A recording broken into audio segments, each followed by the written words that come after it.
Today's guest on the Founder to Founder podcast cracked the code on building a 7-figure business before she could even legally drink.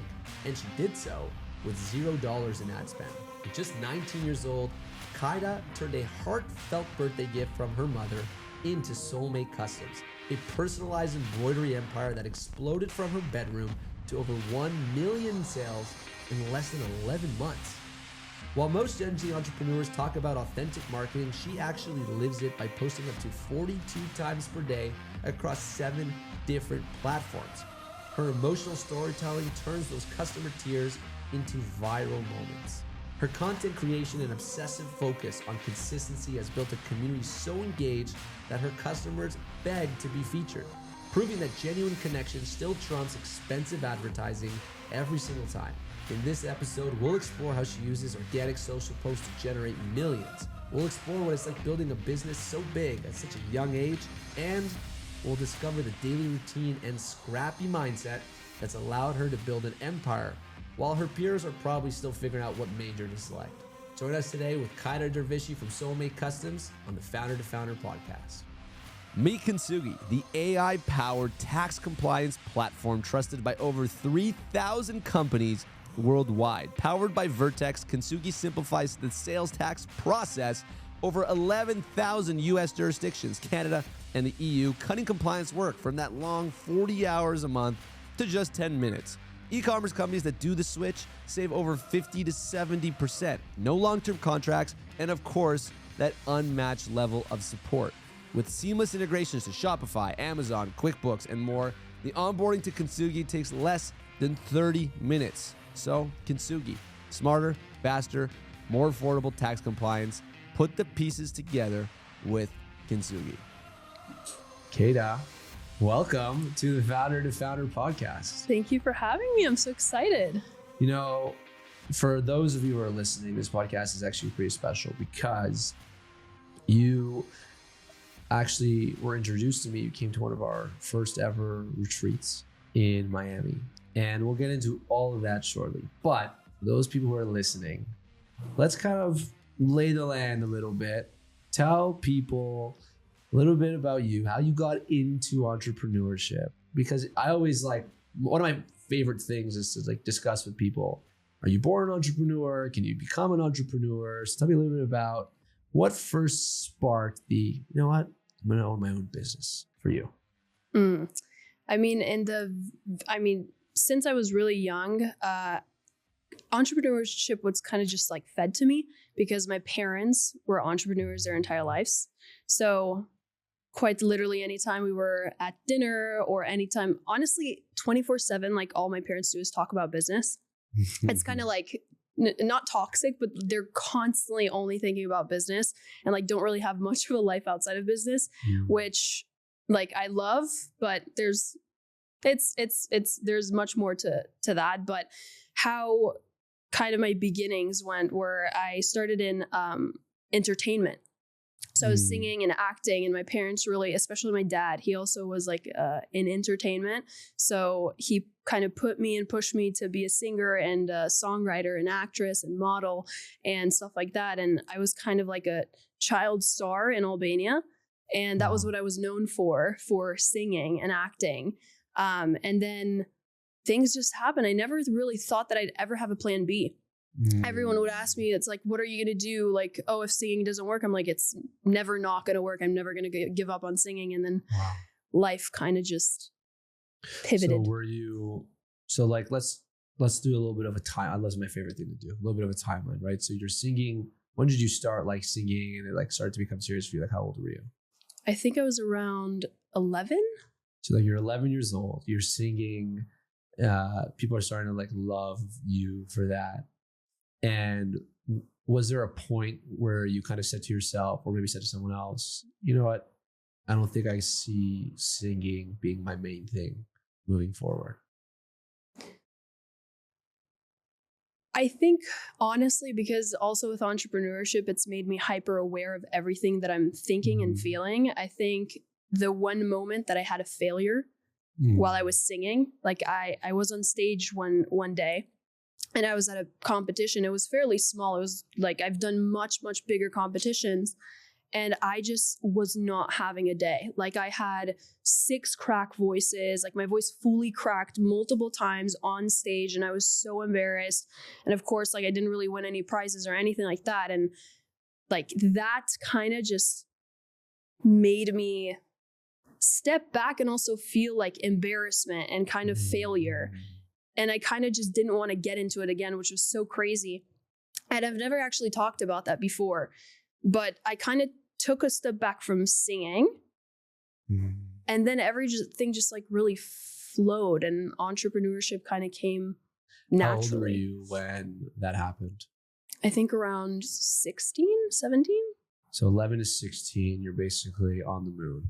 You're amazing. Everyone's telling you you're amazing. And then at 16, you have a moment that you realize like, hey, I'm a human. I'm not perfect. I'm not what I thought. And you're in school at the time, high school? Yes, I believe so. Yeah, you're in high school at the time. Yeah. And take me to where did entrepreneurship for you become like, I'm going to go into this? Because for myself, for example, I always think about like the moments, like you said, like now you're hyper aware, but like there's these moments where we always gravitate to things that we feel good about, right? And it's like you had a moment when singing no longer really felt so good, but then there's a moment perhaps in entrepreneurship where, wow, this kind of feels good. It's that like familiar feeling. Was there a moment like that for you where you're like, I'm going to put more and more energy into this? To be honest, I never really thought of myself like going into entrepreneurship. I know it became like natural to me just because of the fact that my parents were in entrepreneurship, but I never really thought I would ever get into it. And I kind of just like got into it accidentally, especially with Soulmate Customs. Like before I started Soulmate Customs, I had like small Depop shops, and like I opened up an Etsy store, and we blew up in our Etsy shop. And that was like my first little dip into entrepreneurship. And I was like, wow, like I'm actually making money like selling stuff on Etsy. And then Soulmate Customs happened, and that's when I kind of really got into entrepreneurship. But it was kind of, especially with Soulmate Customs, it was kind of just an accident, just a gift for my mom. So yeah, and I want to get into it, but I want to highlight, it's like you made your first sale. It was on Etsy, and like you make that first sale and you felt that magic. You know, I remember you telling me that Soulmate Customs all came from a gift. Walk me through it. Yeah. It was actually my mom's 50th birthday. And like, if you know me, I am the biggest gift giver. Like I love gifting gifts. I feel like it's that one time a year that you can make a person feel special, because it's like the day that they were born. Wow. So to me, like I always take gift giving really seriously with like everyone that means something to my life. And it was my mom's 50th birthday, and I'm like, I really want to make something genuinely special. So I was searching and searching and searching. And after many searching on Google, I just kept on like seeing the same monotone, same like boring ideas, like get your mom a t-shirt or get her flowers or get her like a necklace. And they all looked the same. So then I just came up with the idea randomly to just take a picture of me and her, turn it into outlined art on my iPad, and then embroider it on a hoodie. And I did it. I honestly never thought twice about it. I'm like, this is cool. It's like a cute little gift, but I never thought anything more to it.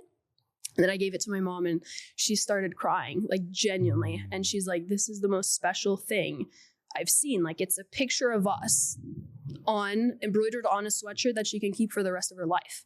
Wow. Yeah. And almost immediately after, she was like, let's start a business out of this. This is like so genius. And everything happened super quickly. Like I built a website myself. I created a simple logo. I remember we were sitting at the dinner table with my family. And we're like, what are we going to name the brand? And I just thought like Soulmate Customs, because like I love. Like I'm a really romantic person, whether that's like platonic or like actual relationships, but I just love. And I thought Soulmates was like the perfect name, and then Customs because we're doing customizations. And we just hopped into it. But again, like even when I was actually starting a brand, not just an Etsy shop, I never thought that it would ever become so big. Ever. I was just like, okay, like let's just try it out for fun. How old were you when this happened? Like your mom just turned 50, you gave her this gift. She's like, wow, there's something here. Like how old were you at the time? I was 19. So at 19 years old, most 19-year-olds are going to university, doing that whole dance. What was it like at 19 for you? It's pretty crazy. A really big change of life. Like from being in high school, I just had graduated high school. And, you know, you're used to just hanging out with your friends and being out and everything like that. And then you start a business and like truly, especially with how quick that we went viral. Like we launched in our first week of launching, we go viral. And then ever since it's just been crazy. But especially when your business blows up like that, your life, honestly, it feels like it flips in a day. Wow. You're famous for building a 7-figure business with essentially zero ad spend in less than a year. I don't know too many 19-year-olds doing that. When you first started, did you initially have a plan for creating your content and getting your message out into the world? Or were you just like, I'm going to make a video and let's see how it goes? Yeah, no, not at all. I feel like I get this a lot from my parents, is like seeing them their entire life. They've been very just like, they don't overthink stuff. They just go into it. You go into it and then you figure it out along the way.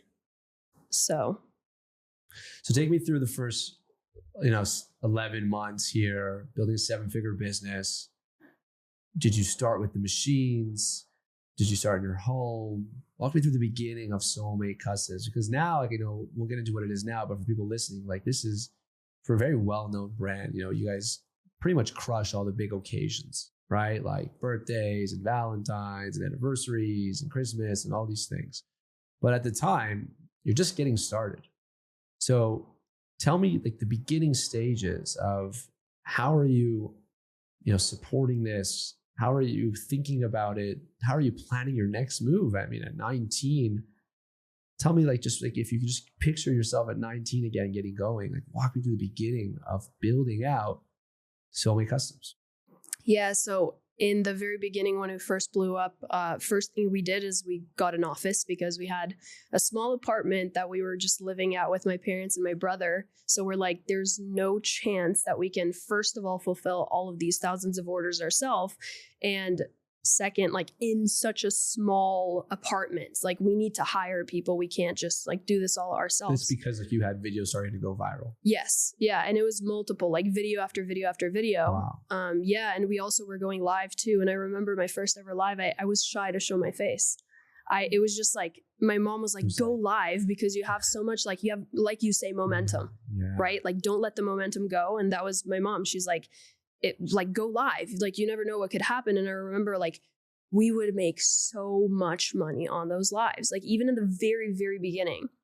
And I remember I was too shy to even show my face on the live. So the first time that I ever went live, and I have the clip of me going live, I just like laid flat the sweatshirts on my bed and I was just talking to people and everyone was like, show your face. Like, why don't you show your face? And I'm like, I'm shy. Like, I don't know. Yeah, so we got an office. We immediately started buying embroidery machines. We hired artists, and it was just like a crazy period of time. It was wild. And, as you start to build this out, was there ever a moment that took you back to being 16 and on stage and having your voice crack and you start to question your ability?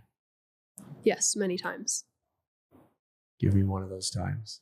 There was many, many times that has happened. Especially within the past year. Like we just hit 4 years in business. And when you have a good amount of times that you're in business, you're going to face a lot of different challenges and a lot of different, like not the same challenges on and on. Like they're constantly different. And it's always scary. Like truly, I feel like no one really knows what they're doing. They just go into it and they do.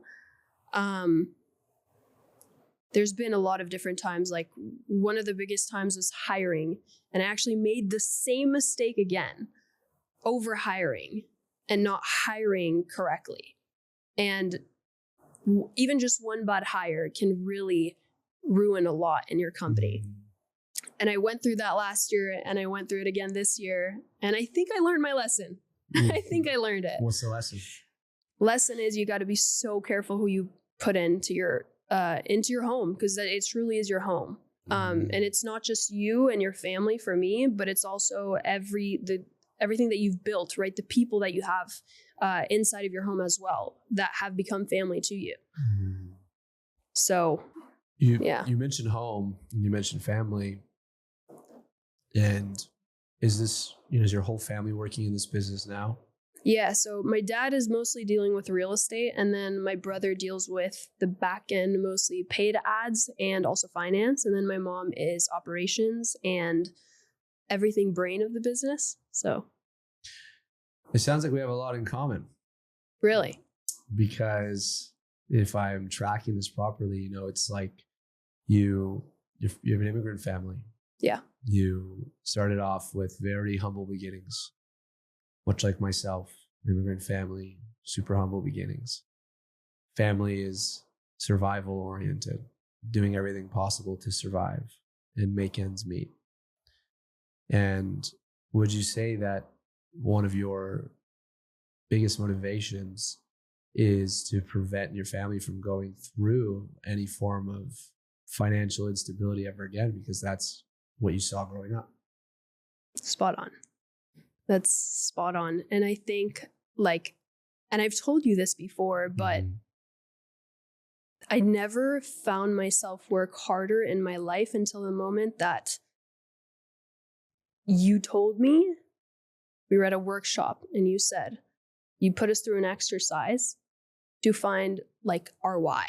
And it was that day at Anne Malum's house that we wrote it down.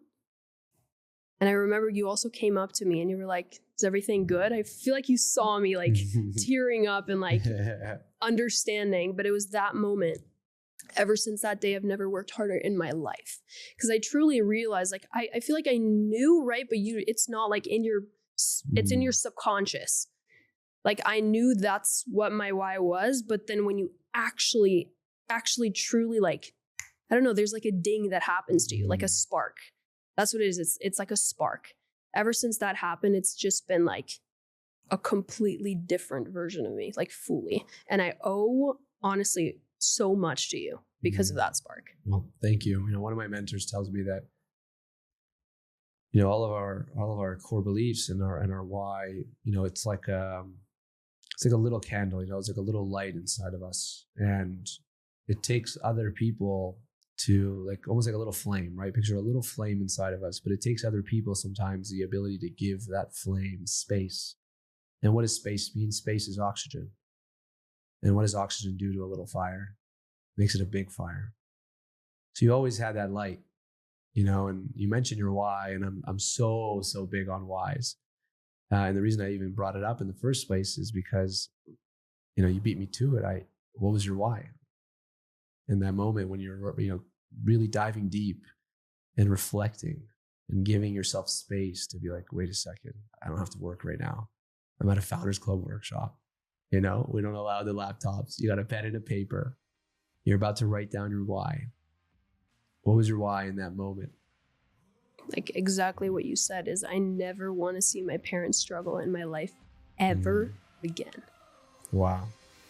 What's up, Founder to Founder fam? I just want to quickly pause here and thank you so much for tuning in and being a part of this journey. Starting a podcast is no joke, and the fact that hundreds of you listen every single week means the world to us. We want to continue to bring better and different and unique conversations to you to give you the most amount of value. Our only ask is that if you enjoy the pod, to please just share it with a friend, and most importantly, leave a comment, DM us, give us any sort of feedback.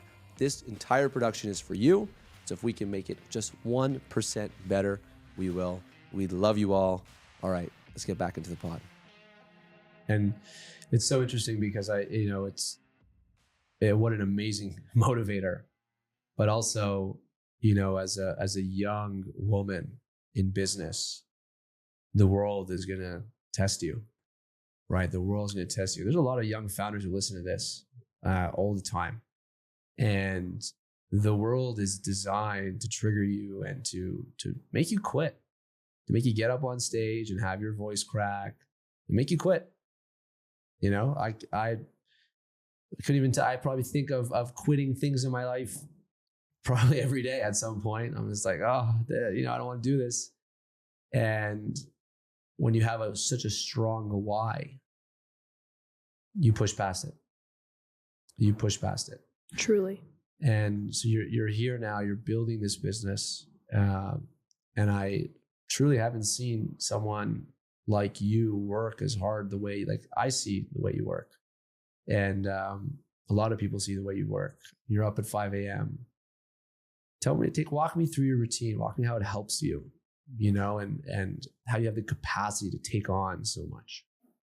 Yeah, I mean, it's really seasonal, right? I'm just figuring all out. So like one time if I see that for someone else it's working, getting up at 5 a.m., giving some space for their own life and then continuing on their busy life, I'm like, let me try it out, right? But there's other founders that are like, you know what? I stay up till 3 a.m. working and then I just wake up right before work and head to work.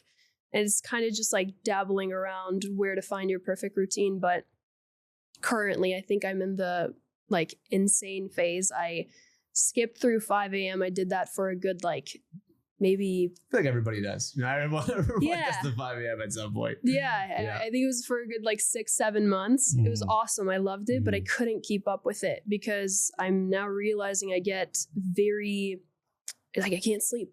I just literally cannot sleep. I cannot shut my brain off. So I'm like, okay, I can't sleep. Let me just keep working. And then I work and work and work and work and keep working. What do you worry about the most when you're sitting in bed and you can't sleep? Like, what is one thing you worry about within the business? Within the business? Just in general, what I mean, I know majority of the life is business, but what is one thing you worry about? I think I only worry about one thing.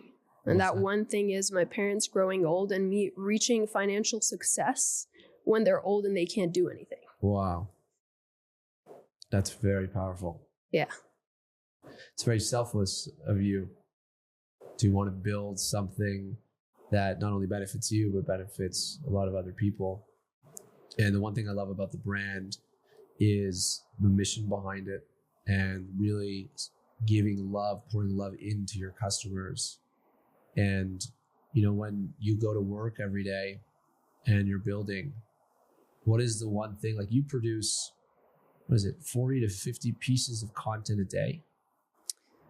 It's, somewhere around there. Walk me through that. How does one person produce that much content? I think you just don't overthink it. You have to post what you feel makes sense. And even if you don't, especially if you're a beginner, if you don't feel like it makes sense, just freaking post it. Because you have to learn. There's a big learning curve. You have to keep going. And I really do believe it. And I say this all the time, consistency truly is the key to success. What's stopping us from succeeding? Not stopping. Just keep going. So I feel in everything that you're doing, even if it's a gym, right?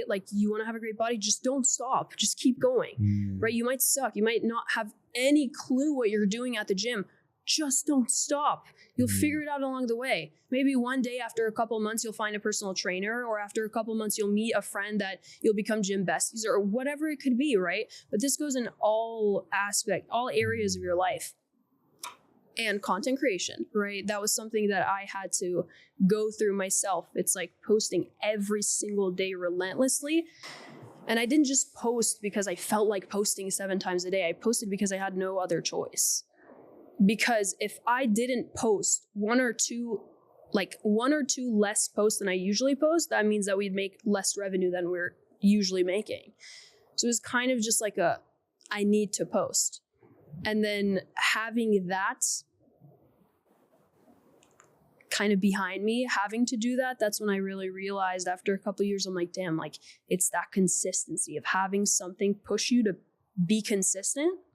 which for me was obviously the revenue, which also came from my mom. My mom was constantly like, Keida, how many times did you post today? And I talk about this all the time. Like I always talk about my mom and how she was the reason why we've posted so much. So,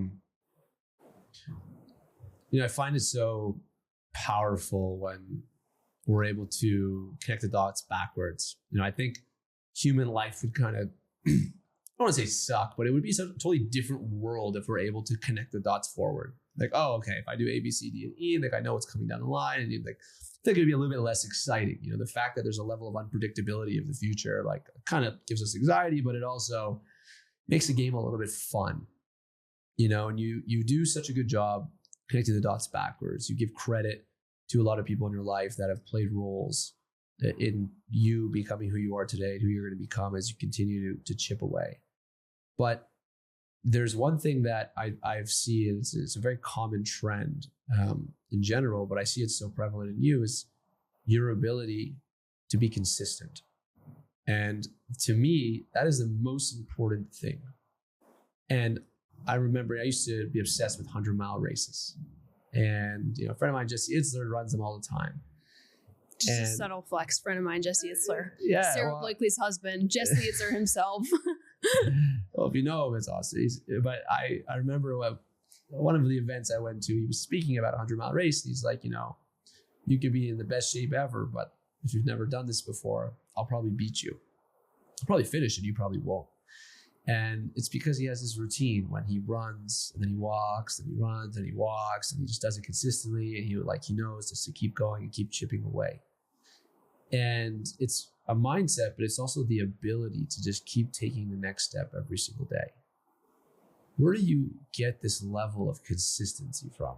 I've gone through waves of posting a lot of content, posting not a lot of content, posting some, but you've developed such a deep connection to your consistency and your ability to show up every single day and do the work, regardless of the way you feel. Do you do something in order to maintain that? Or walk me through that mindset? I think now that I experienced it firsthand myself of the power of consistency and how that can truly change your life, like it's truly one of the biggest keys to success. That's when I understood it and I put it into every aspect of my life, everything that I do. I'm like, okay, Keida, you want a great body? Be consistent at the gym. You're not doing it? Too bad. You know the outcome. You know what's going to come out of that. So it's knowing that consistency truly is insanely powerful. Wow. Another thing we have in common, this is a very interesting pod, guys. We have so much in common. Another thing we have in common is having a team of people at such a young age. Myself, 18, 19, Reviticize, we had 20, 30 employees. Hush, 21, 23, 24, 20 employees. And the odds that you're hiring people who are your age or younger is pretty much slim to none because they're in school and they're not necessarily applying to work for their friend's business or someone who's their age's business. So you end up having a team of people who are much older than you and potentially wiser or potentially more experienced. That's very difficult to be a young boss. Walk me through some of the challenges you faced being a young boss in a world that pretty much everyone you work with is probably older than you. Yeah, and it's totally true, except for the social media content creators that we have or anyone who helps in marketing. Everyone else is definitely much older.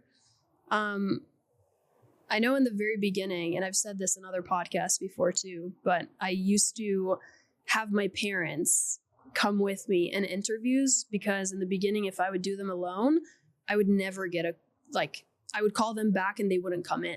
I'm like, I wonder why. And then I really realized it's probably because they're facing someone who's 19 years old when they're way older. I'm probably like the age of their daughter, right? And they're like, yeah, this is, what kind of joke is this? So then I had to put in my parents in our interviews in our rooms to have them help me with the interviews. And then we actually started getting people coming back and helping us, which is really interesting. But it's definitely been very challenging. And I think, like I say this a lot, but I do have a lot of friends that are in entrepreneurship. a lot of them thanks to the Founders Club, which I'm so grateful for. I will forever shout the Founders Club out.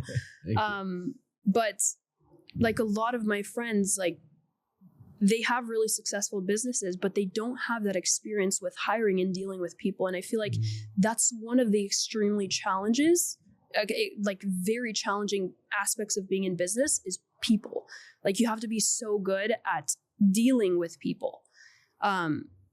It has been really tough, and there's been a lot of ups and downs with it, and a lot that I've learned from myself. It's been challenging for sure.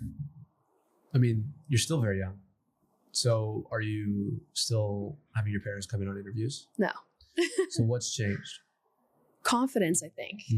I think that has a big part of what you do. And also I realized like selling yourself is one of the most important things you can know. Like knowing how to sell yourself, knowing how to sell your business, and also knowing what you're talking about. And I feel like when I was young, I also had my own insecurities. Like you call them, it's the limiting beliefs, right? You got it. I'm a really good student. I have to tell you that. You're phenomenal. Everything I've ever said, you've got. That's amazing. Yeah, but limiting beliefs, in the beginning, I had a lot of them. I still do, right? You're human. You're going to have them. We all do, of course. Every day. Of course. But I think getting through those limiting beliefs and also just simply like experiencing life, right? You go through your first interview, it's going to suck. You're going to look so stupid. And then the second and the third and the fourth and the fifth and the sixth and the 20th and the 30th and the 100th, you have no other choice than to actually get really good at it. Steps and reps. Exactly.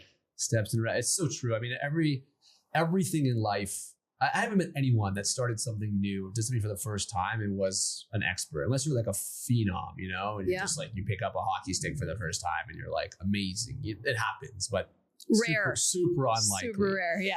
So like what you're describing is the steps and reps, and the idea, you brought up limiting beliefs. The limiting beliefs is the idea not to say, it's not a practice. Let me actually take a step back for the people listening. For the people listening, I teach a workshop about limiting beliefs and goal setting, etc. That's what we're talking about. And within that, there's a sense of, first let me recognize my limiting beliefs, give them space.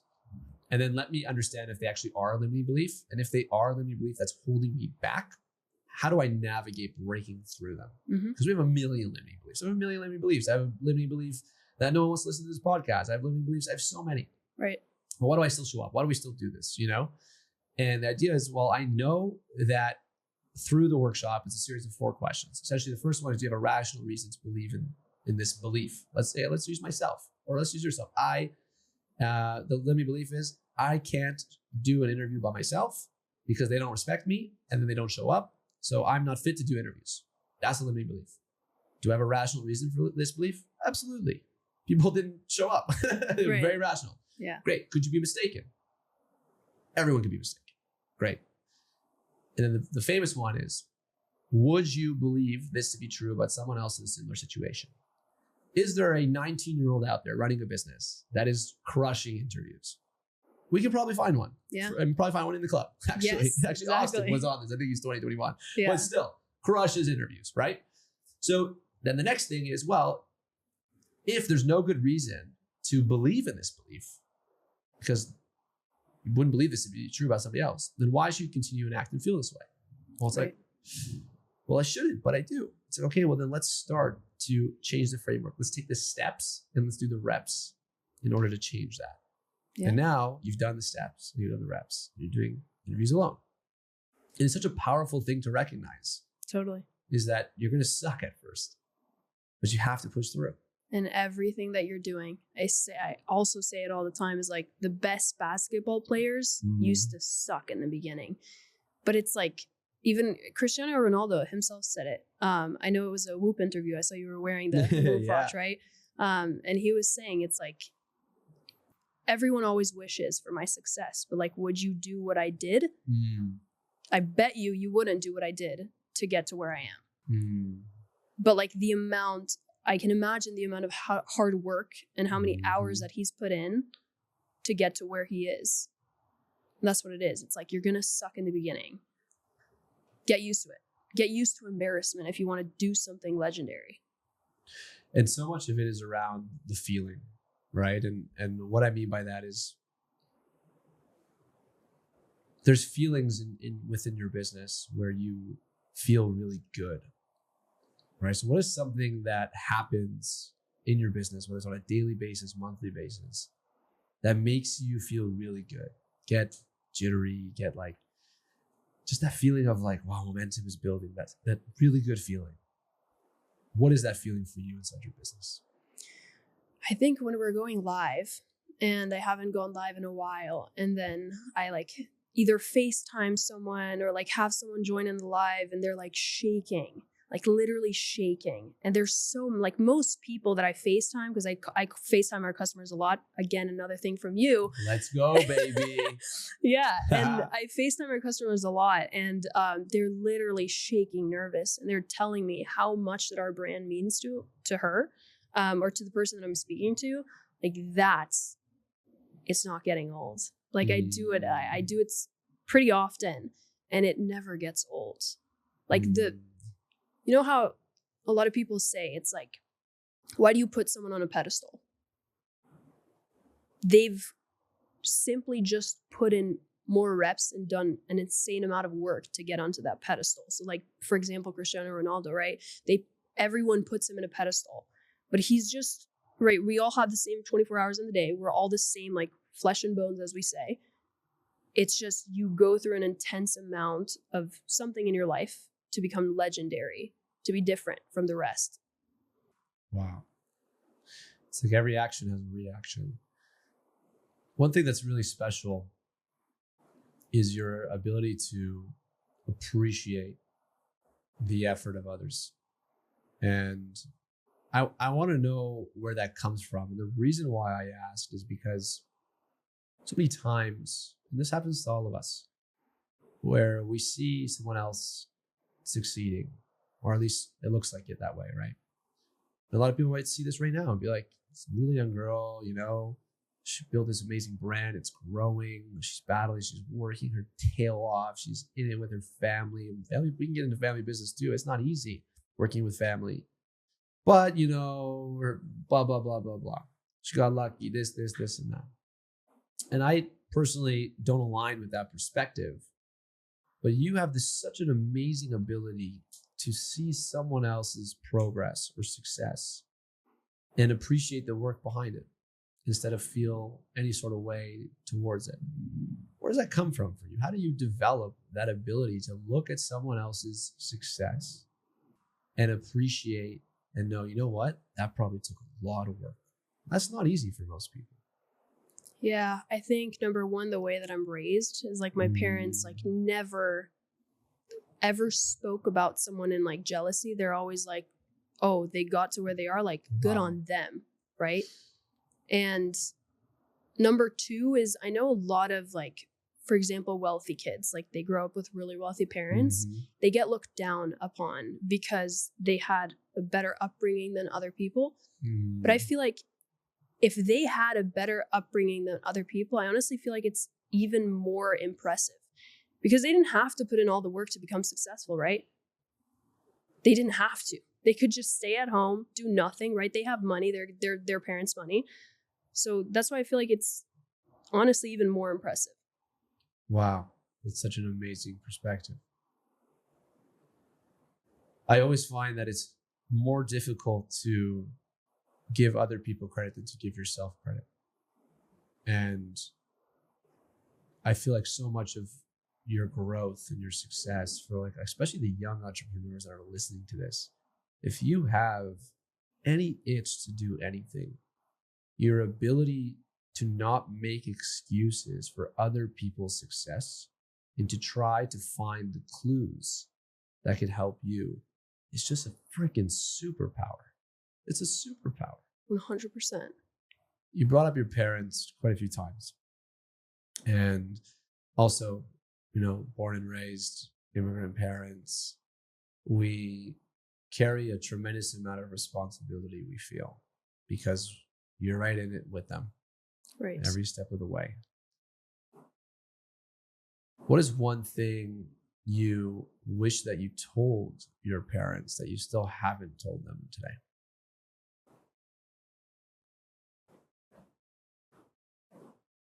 Other than thanking them more, Mm-hmm.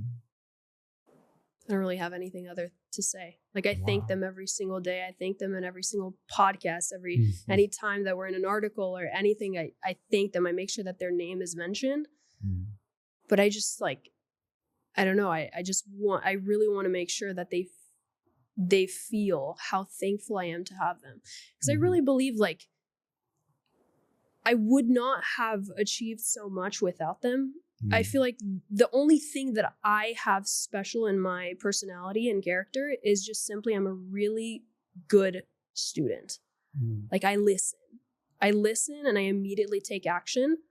And I think that's what it is. It's like I always listen to my parents. And like, as you know, a lot of young kids, like they say, parents, like cringy, whatever.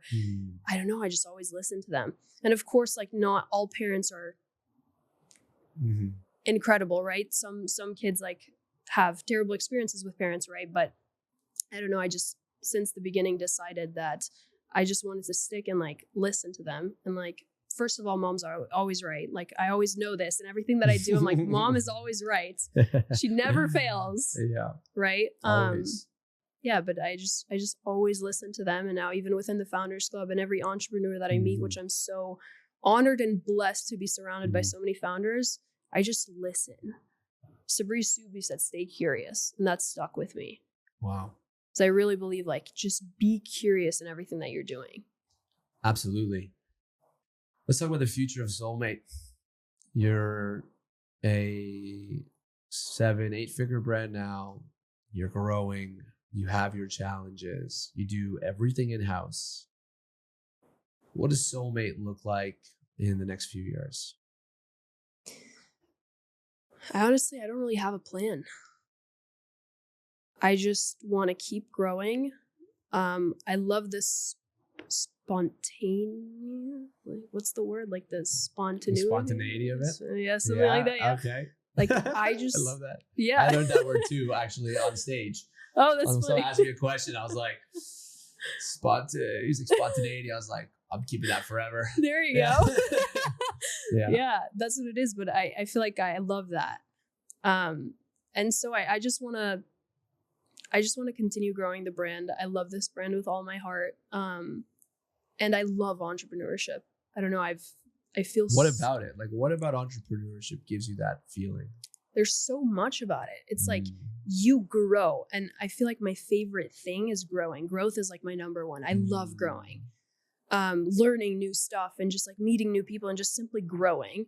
The amount of how much you grow is insane in entrepreneurship, and also actually making a difference in the world. Like even that one product that you put in, especially if you become hyper successful, like bigger brands that have like really big products that truly change the world, like that's incredible to me. So I don't know. I feel like I just fully fell in love with entrepreneurship. And a lot of my friends are like, yeah, I just like a month ago, I had a friend that I met up with. He also became an entrepreneur too. I'm trying to get into the Founders Club. Okay. Yeah, he's crushing it as well. Let's go. Yeah, shout out to Mario. But he was asking me, we went to high school together. He's now in Miami, and life just like connected us again. And he was like, do you continue singing? I'm like, no. That was it. And I am so glad, like I'm happy to be in entrepreneurship. It is so soul crushingly hard. So hard. But I don't know. There's a lot of beautiful aspects to it. Do you ever like just sing sometimes? Not at all, honestly. Nothing? Wow. I think I always like really wish I learned the piano. Yeah. You play the piano? Yeah. Piano and guitar. Oh. Yeah. I wish I played the piano. But that's the thing. Like, I wish I had the time to go back into it, especially piano. It's like, I love music. Actually, to tell you something crazy, yesterday was my first time in, I think, a year that I played music somewhere, just like in the car. Driving to work, I played music for the first time. Maybe like on the radio? Like on the radio. You don't listen to music? No. And I feel like... Why do you not listen to music on the radio?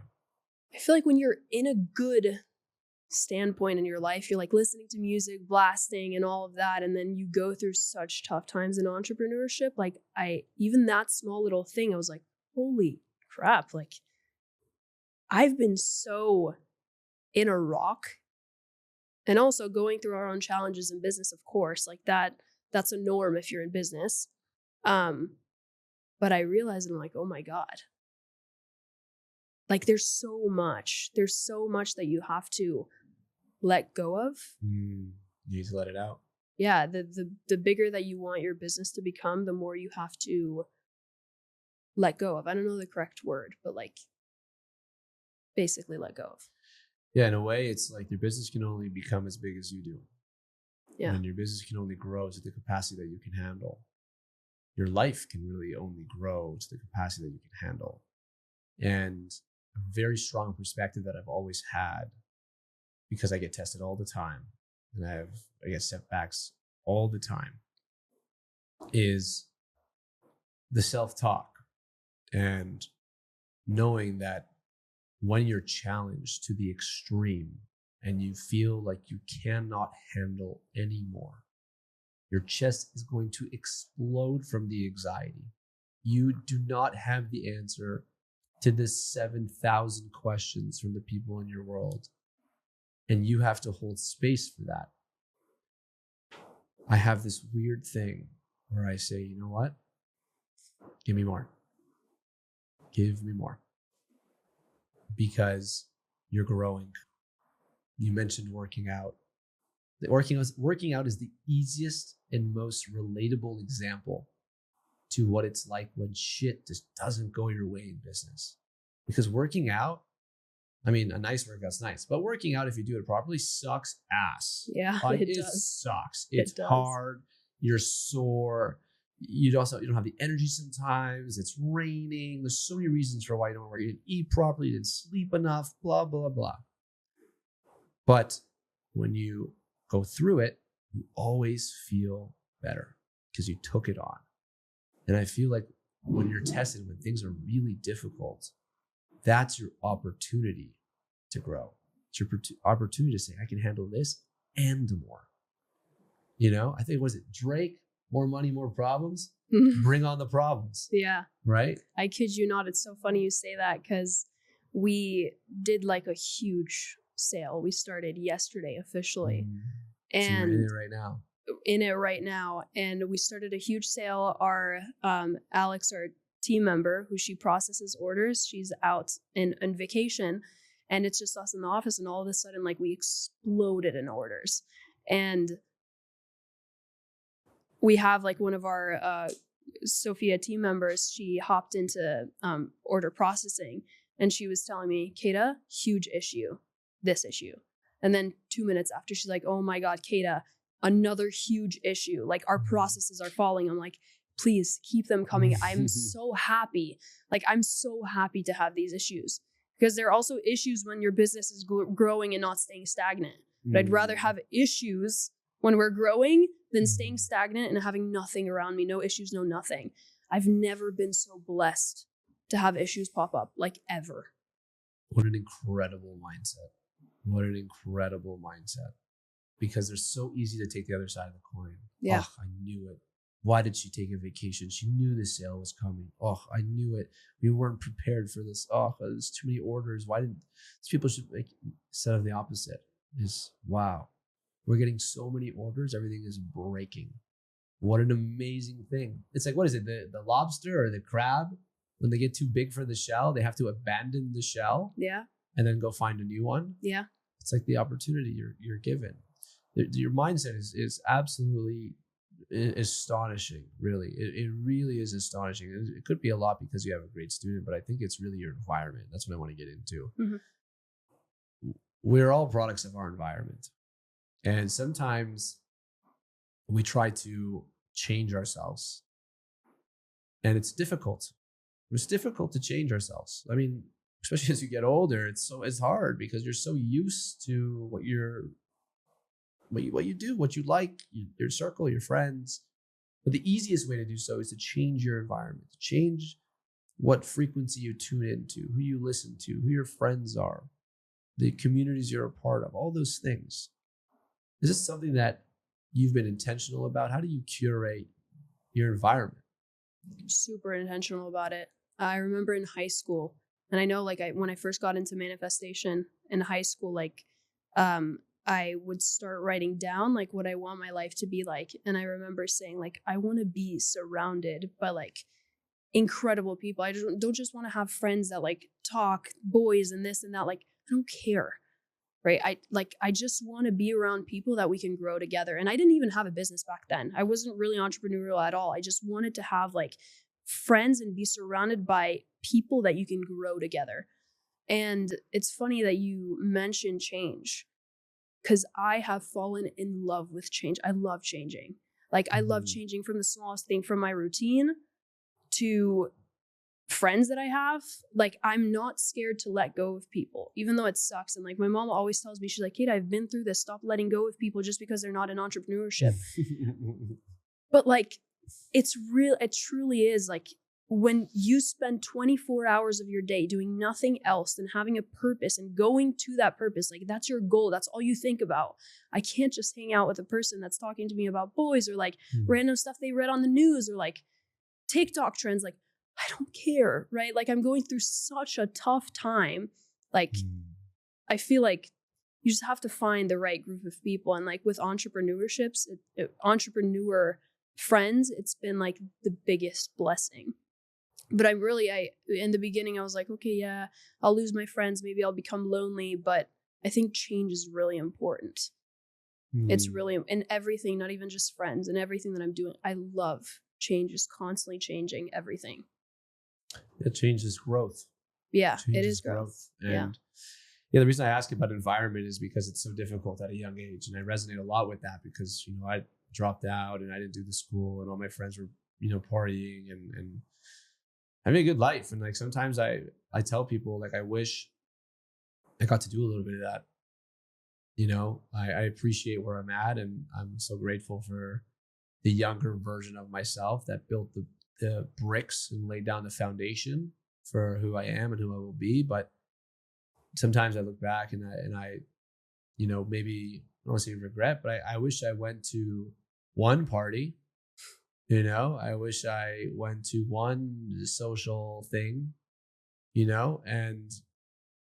but I didn't know any other way, because your environment, I'm sure we've all seen the James Clear example when he talks about the soldiers coming back from Vietnam after the war. And there was a huge percentage of them that were actually addicted to heroin overseas.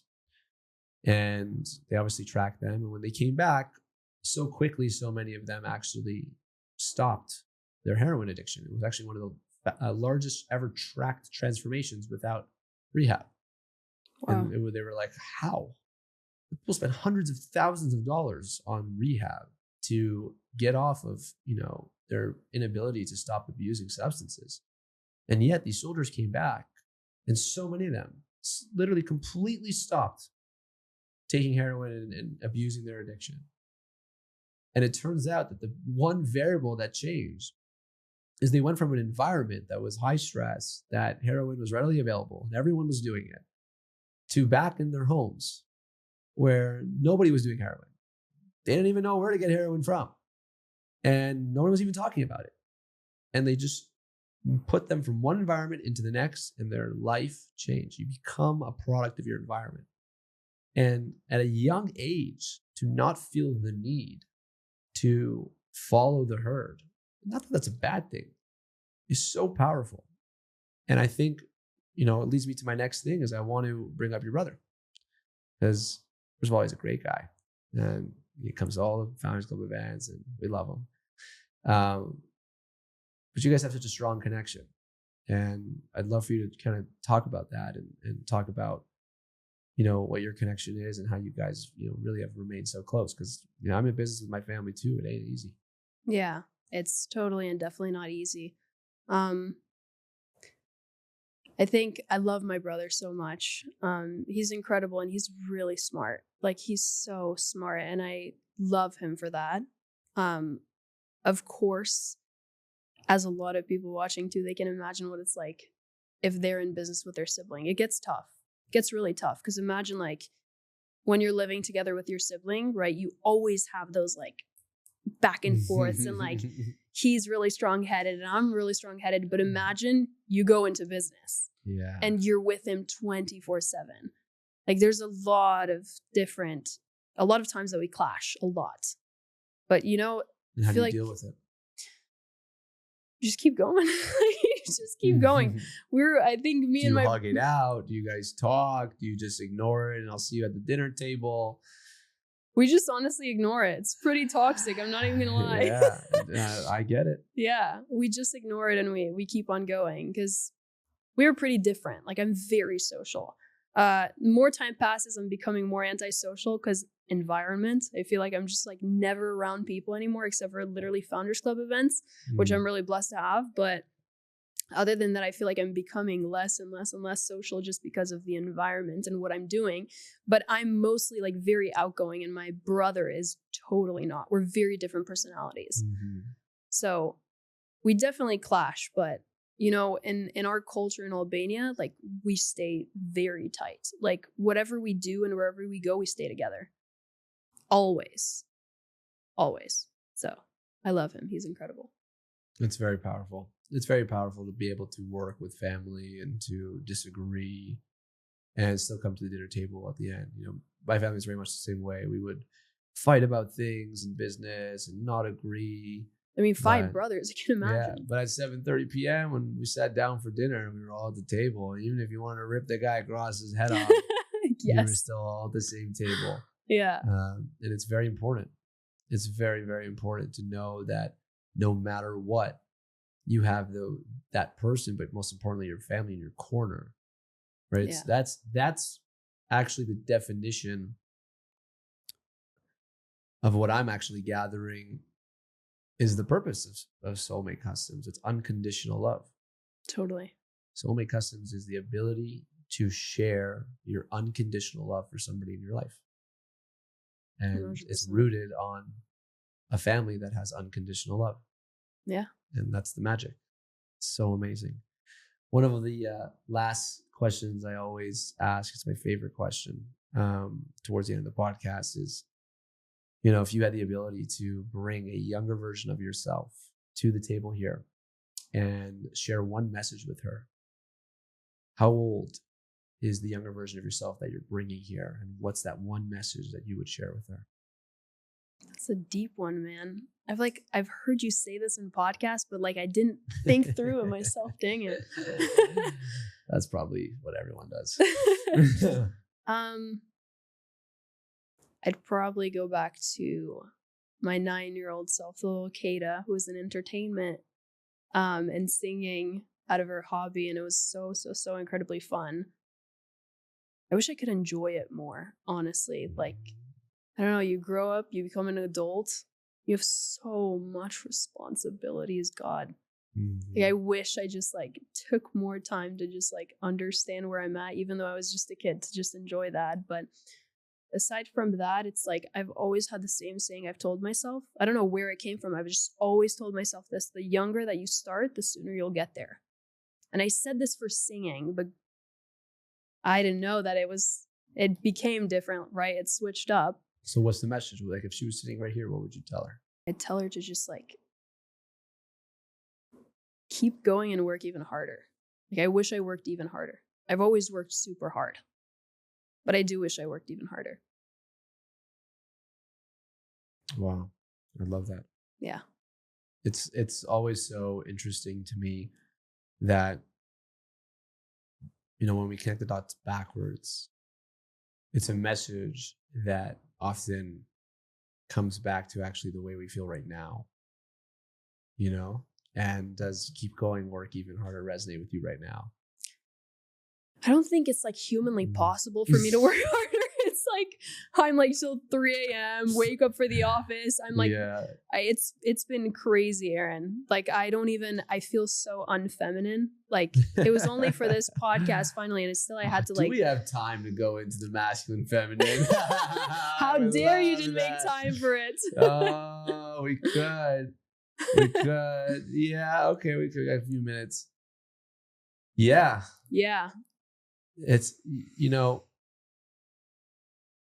Albanian culture is very traditional, It is very traditional. and woman in business brings out the masculine most of the time, not always, but most of the time, interviewing and doing very like masculine tasks sometimes. I know you're in the creative, which is very good, Yeah, but is that something that you think about often?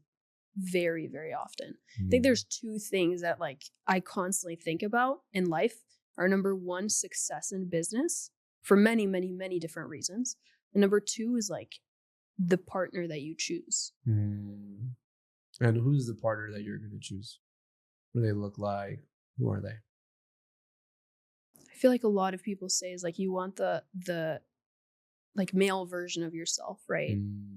And to me, it's like, of course I've had my parents, but I've never really felt safety financially. Like that's what I want to give to my family forever. But like for once in my life, that's what I hope is like right now I am quite literally killing myself working so that I can achieve safety. And then I hope that one day I can feel safety.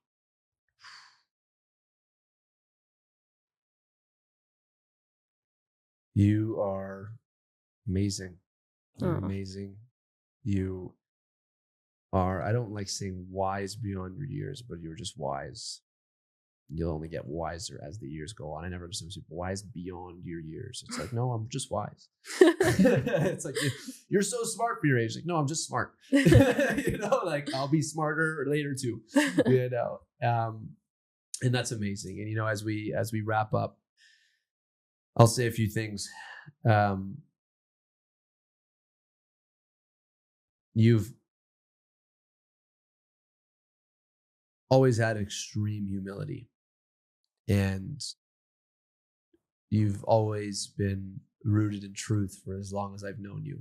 And what I mean by that is so many times you've come to me and you've been like, we're crushing. And then some other times you've been like, Aaron, we're not crushing. And you deal with the truth. And that is a superpower that so many entrepreneurs can't actually actualize into. What I mean by that is entrepreneurship involves a sense of delusion. You need to be delulu sometimes. Yeah. We're going to grow by 1,000%, 100%, 25%. We're going to do this. We're going to do that. You have no clue if that's going to happen. You actually, most of the time, most entrepreneurs have no plan for even how to achieve that. But you need to have that vision. You need to have that belief because your team relies on that. But then to have the ability to hold up a mirror and just give yourself space for where you're at and then feel that and push through it is not even a skill, and it's not even a sense of wisdom. It's just a God-given talent to be able to just recognize where you're at all times. Knowing that you're still gonna have to work and that you're still gonna have to push through and you're still gonna have to show up and all that shit's gonna still be true. But you have such an amazing ability to just know where you're at. And I know no one's probably ever told you that because people say you're smart and talented, which you are. But you should never take any credit from yourself. I hope like if people who are listening to this, everyone that's listening to this and the people in the room, your ability to understand where you're at in that moment is the most powerful thing that you can have in any situation in your life, no matter what happens to you. You know, it's like, God forbid, someone gets into like a car accident, you're in the car.